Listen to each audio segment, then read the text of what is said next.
A new book celebrates red hair. Photographer Kieran Dodds, a redhead himself, wants to highlight his fellow gingers both from his home country of Scotland and around the world. Kieran even travelled to the suitably named town of Perm in Russia, a redhead hotspot. Kieran joins us now. Good morning to you. Good morning. A visit to the Scottish National Gallery inspired your book. What happened there? Well, I just want to say, firstly, it's not political.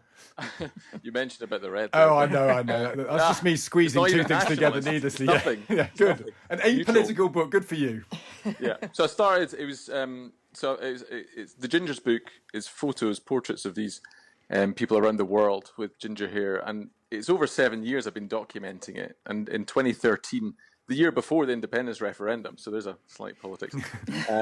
But I was thinking about Scottish identity, how people perceive us around the world. And I realised at that point that I am a cliche of national identity.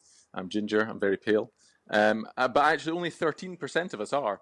And when I was walking around the National Gallery in the early Renaissance room, I noticed that every single painting had a ginger person in it. And it tended to be Jesus or Mary, but also Titian's Venus as well, with this golden hair flowing down. And so I thought that was quite interesting. And I don't think I've never found a census of hair colour in art, but I think there's a disproportionate number of gingers in every museum and gallery around the world. You should try this later. Go to the National Gallery. Yeah. I tried it in the Hermitage in St. Petersburg when I was there giving a talk, and I walked out of the theatre before I gave the talk to check the theory, going towards the Da Vinci's. And in both the rooms on the way there, every single painting was ginger. And again, they were Renaissance paintings. So I thought there's something going on here. And that kind of fed into this series as I began documenting the Scots to begin with. And then, so then I took it from there. I went to London. I met people from around the world. And I found this map online, always a good way to start a story. But it had these two redhead hotspots, which were in Scotland and Ireland, the Celtic Fringe, as we call it. And also in Perm, as you said. Well, actually, it's Udmurt Republic. It's the Upper Volga. But I went to Perm because it was easier to get to, and it's called Perm. Yeah, you can't pass that up, can you? You can't, exactly. You can't not do that. But it was lost in the Russians because they call it a chemical, not a perm. So yeah. And even the local assistant, actually, I got him to put a call out on VK, the equivalent of Facebook, and I said, you'll be inundated. Beware. Ginger people, it's a big part of their identity, so just watch out. And he was very sort of skeptical, but sure enough, within a few hours he was getting emails and message requests to be part of this project. So it is something. Scotland is verified by science. The hotspot here, it's the highest in the world, but in Russia it's confirmed by anecdotes and my experience as well. It is true from what I found.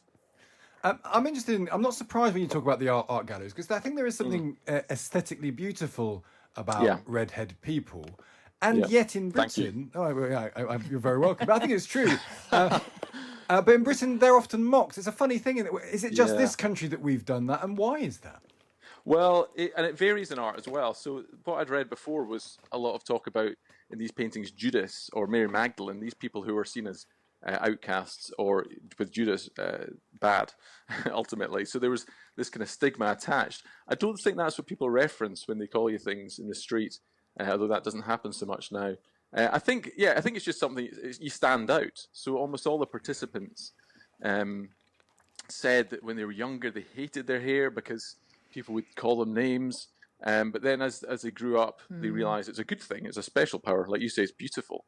And I think it's just like if you've got some characteristic that stands out, people will pick on it, and so it's hard to hide when your hair looks like it's on fire.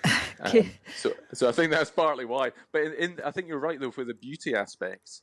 When you look at these paintings, especially of Christ and Mary as well, they have this amazing golden hair, and it's the center of the picture. And I found books with chapters on Jesus's haircuts, but nothing about the color. They talk about like the thing on the guy's head in the center of the painting is actually golden. And so I think, it's a couple of reasons for that. One is it's beautiful. It draws the eye to that character. But also I think because with Christ, that is his title, the king.